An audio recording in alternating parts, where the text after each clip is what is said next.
almost didn't walk through the door. 2 weeks earlier, I was standing at my husband's funeral, listening to a pastor talk about eternity while my brain screamed that this wasn't supposed to be real. 2 weeks earlier, I still had someone to text when the grocery store was out of oat milk. 2 weeks earlier, I still had a future that made sense. Now I was sitting in my car outside my sister's house, staring at pastel balloons tied to the mailbox and a giant sign that read, "Happy first birthday, Noah." It felt obscene, life celebrating itself so loudly when mine had just collapsed. But my phone buzzed with a message from my mom. "Please come. It would mean a lot. Your husband would want you there." That sentence did it. It always did. So I took a breath, wiped my eyes, grabbed the gift bag from the passenger seat, and stepped into a backyard full of forced smiles and uncomfortable pity. I barely had time to set the gift down before my sister, Lauren, clinked a spoon against a glass. The sound cut straight through the chatter. "Everyone, can I have your attention for just a moment?" Something in her tone made the hairs on my arms stand up. Too confident, too rehearsed. She shifted her baby higher on her hip and looked straight at me. "I think it's time the truth came out," she said. The yard went quiet. "My son isn't who you think he is," Lauren continued. "Noah is actually my brother-in-law's child." I felt the ground tilt. Gasps rippled through the crowd. Someone whispered my name. My mother sucked in a sharp breath like she'd been punched. Lauren reached into her purse and pulled out a folded document, holding it up like a prize. "And before he passed," she added, "he updated his will. As Noah's biological son, he's entitled to half of the house. Half of my house. The one my husband and I had spent years paying for, renovating, planning our future in." Every single pair of eyes swung toward me, waiting for the moment I'd break, waiting for tears. Screaming, collapse, and that's when the most ridiculous thing happened. I had to bite the inside of my cheek to keep from laughing, not because it was funny, because it was so deeply, spectacularly wrong that my brain didn't know how else to react. "Oh," I said evenly, forcing my voice to stay calm. "I see." Inside, something cold and steady clicked into place. Before I go any further, I should probably introduce myself. My name is Nora. I'm 35 years old, and until 14 days ago, I was married to the love of my life. I know how this sounds.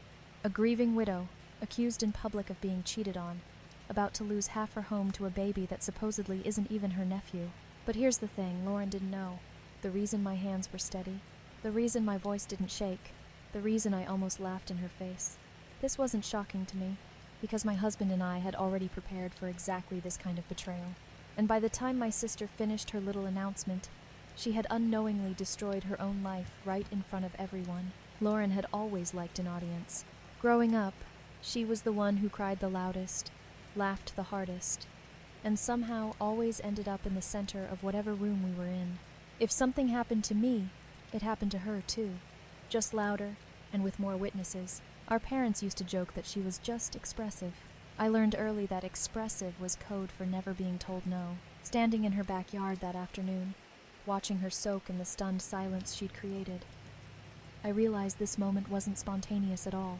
This was a performance, timed, rehearsed, delivered with maximum damage. I could feel my mother's eyes burning into the side of my face, waiting for me to crack. My father had gone rigid beside the picnic table, his jaw clenched like he was trying to hold the family together with his teeth. Lauren mistook my calm for shock. She smiled wider. "I know this is a lot to take in, Nora," she said, lowering her voice just enough to sound compassionate. "But I didn't want you finding out later, from lawyers or strangers. I thought you deserved to hear it from me." That almost made me laugh for real. I looked around the yard, at the neighbors I barely knew, at her friends whispering behind their cups, at my parents, humiliated and confused. "You thought my husband's funeral was too late?" I asked quietly. Lauren's smile twitched. "Just for a second. I didn't say that," she replied. "But Adam wanted Noah protected. And now that he's gone, I have to do what's right for my son." She handed the document to my mother instead of me. Another calculated move. Let Mom read it. Let Mom be convinced first. My mother's hands shook as she unfolded the paper. Her eyes skimmed the page, then widened. It looks official," she murmured. "There's a signature." Lauren nodded eagerly. "He did it last year, quietly. He didn't want to hurt you, Sam, but he knew the truth." The word truth landed like an insult. I stepped forward then, finally taking the paper. It was a single page, typed, poorly formatted, legal language that tried too hard, like someone Googled last will and testament at 2 in the morning. And the signature, close, but wrong. Adam signed everything the same way, always. He was meticulous about it, the angle of the A, the way the pen lifted between letters. I'd watched him sign contracts at our kitchen table for years. This wasn't his. I folded the paper neatly and handed it back to Lauren. "Thank you for showing me," I said. That was when the confusion started. That's it?" she asked.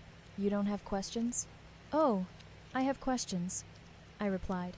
"Just not ones I'm going to ask here." Her eyes narrowed. "This affects you, Nora. You don't get to just walk away." I met her gaze, steady and unblinking. "Watch me."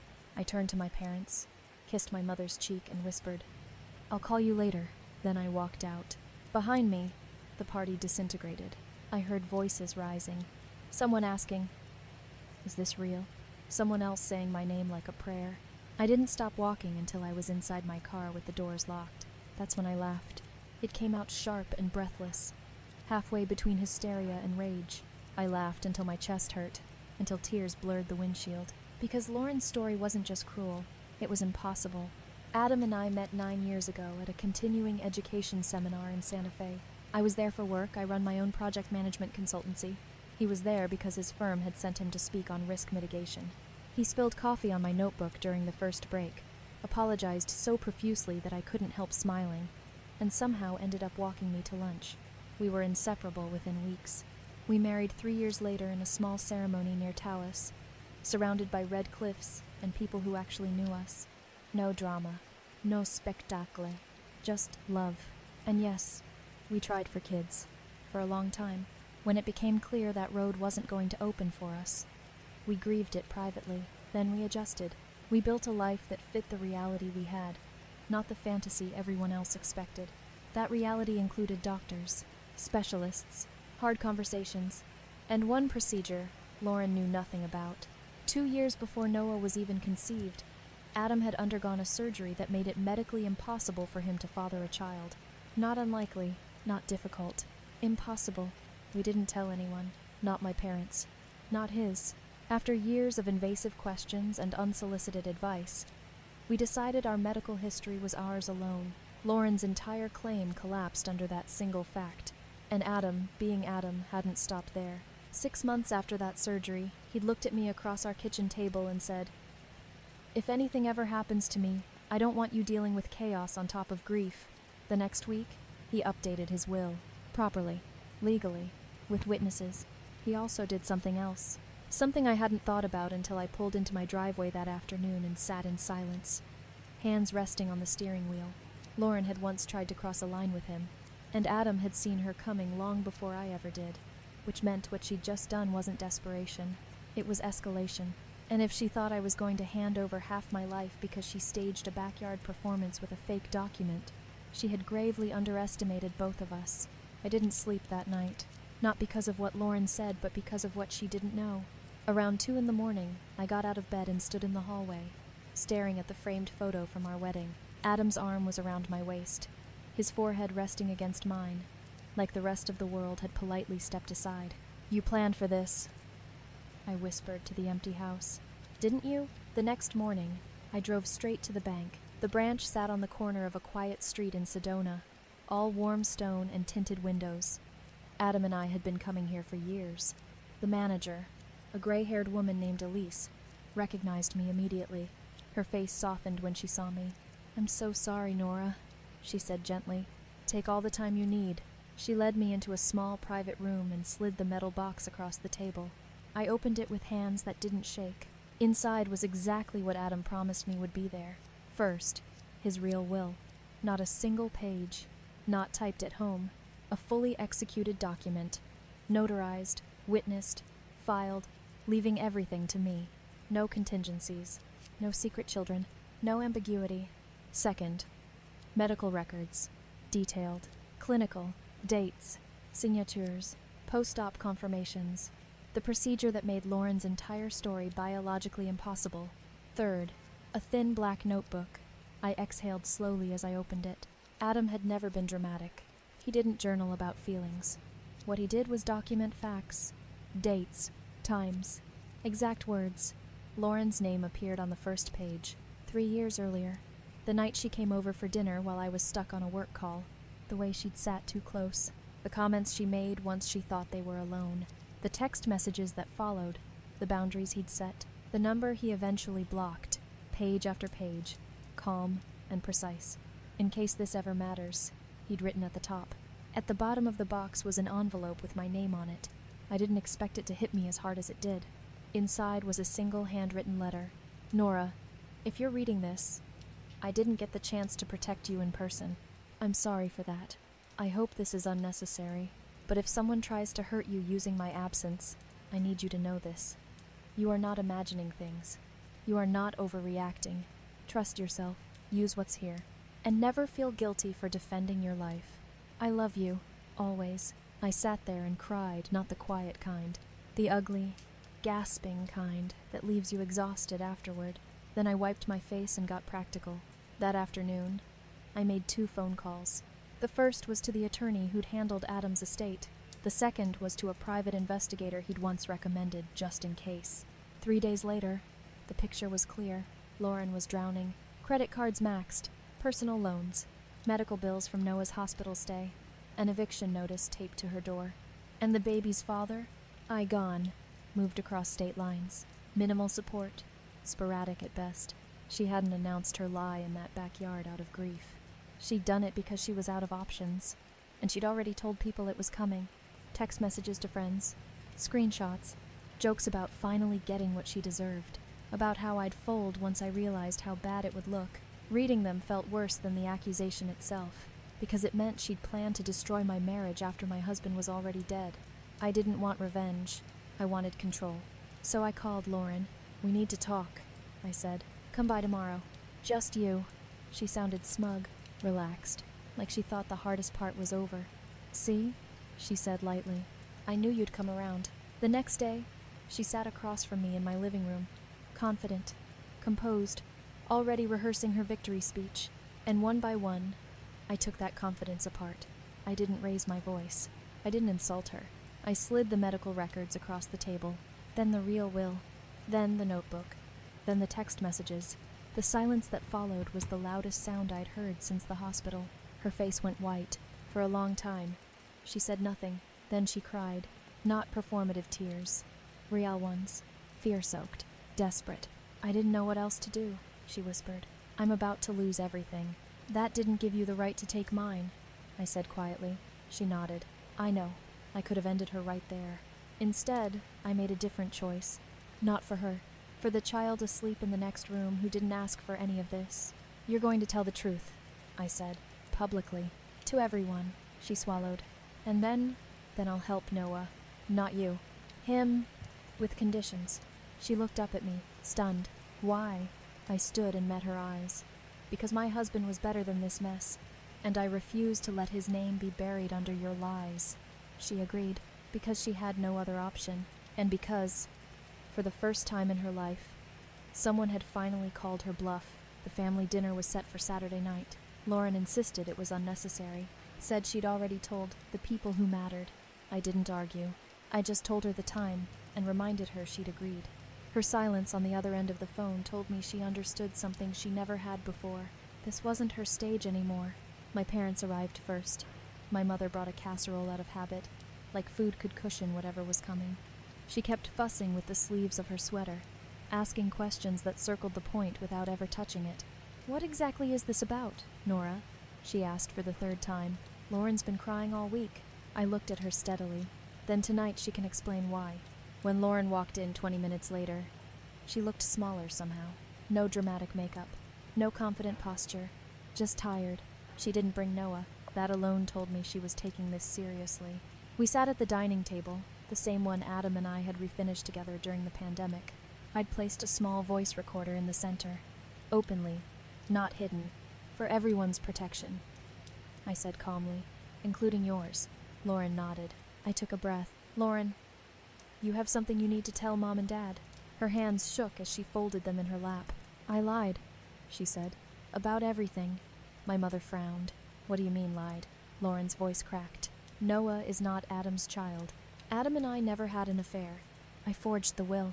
The silence that followed felt heavier than grief. My father pushed back his chair slightly, like the air had been knocked out of him. "You did what?" he asked, voice low and dangerous. Lauren explained. "The debt, the eviction notice, the medical bills, the fear." She didn't dramatize it. For once, she didn't try to soften it with excuses. "I thought Nora would give me money if I scared her enough," she said quietly. "I thought she wouldn't fight back." My mother turned to me, eyes glossy. "Is this true?" "Yes," I said. "I have the documents, medical records, the real will, everything." My mother covered her mouth. "You accused her husband of cheating," my father said to Lauren, his voice rising. 2 weeks after he was buried, Lauren started to cry again. I know. I hate myself for it." I watched my parents carefully, waiting. My mother reached for Lauren's hand. "She was desperate," she said softly. "People make mistakes when they're desperate." And there it was, the familiar excuse. I felt something inside me finally snap, not loudly, not dramatically, but cleanly. "No," I said. "This wasn't a mistake. This was a plan." My mother looked at me, startled. "Nora." She printed a fake will. She rehearsed a speech. She waited for a public moment when I'd be least able to defend myself. I continued. "That's not desperation. That's intent." My father nodded slowly. "She's right." Lauren didn't argue. "I could press charges," I said then, keeping my voice even. "Forgery and fraud. And if I did, I'd win." My mother gasped. "You wouldn't." "I could," I repeated. "But I'm not going to." Everyone froze. Lauren looked up at me, stunned. "You're not?" "No. But that doesn't mean there are no consequences." I laid out the terms. A trust fund for Noah, strictly for his education and medical care. No cash handouts. Therapy. Financial counseling. Proof of employment. Boundaries. "And if you ever try something like this again," I added, meeting her eyes, "I won't hesitate next time." She nodded immediately. "I understand." My mother looked conflicted. "This feels harsh." I turned to her gently. "What Lauren did was abuse, Mom. Emotional and legal abuse. And pretending otherwise is how we got here." My father cleared his throat. "Your mother and I, we didn't handle things well over the years. Lauren surprised all of us by speaking up." "They're right," she said. "You always saved me. You never let me fail.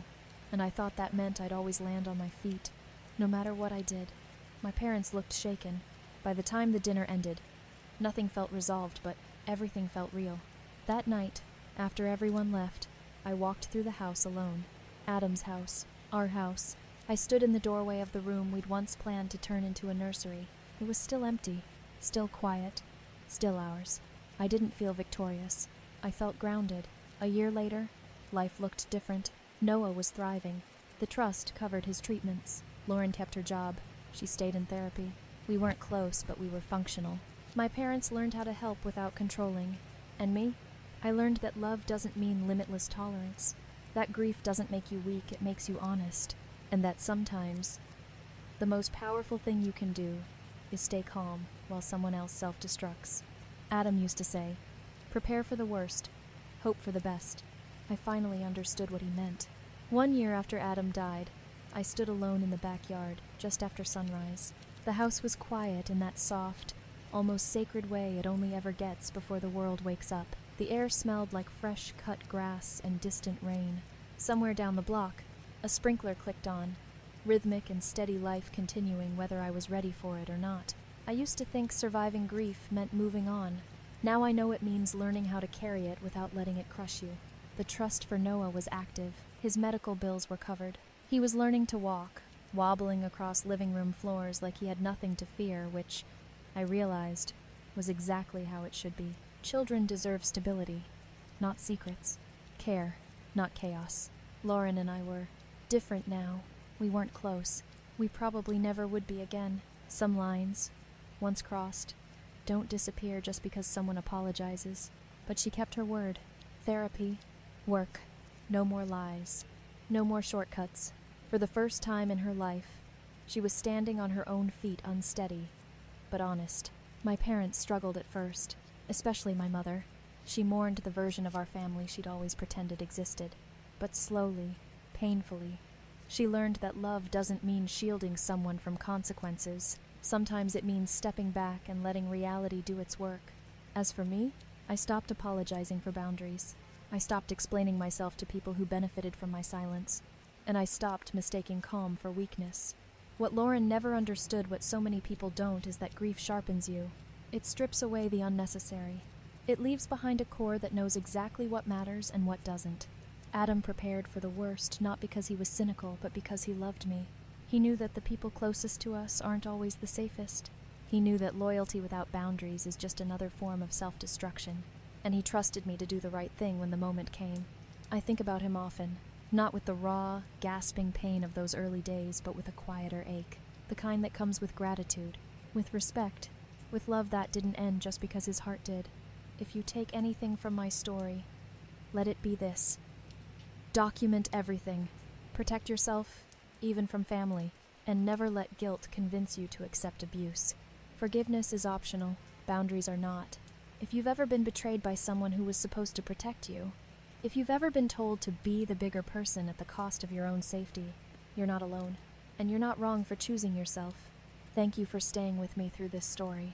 There are more coming, real stories about real people navigating grief, betrayal, and the quiet strength it takes to rebuild a life. Until next time, take care of yourself.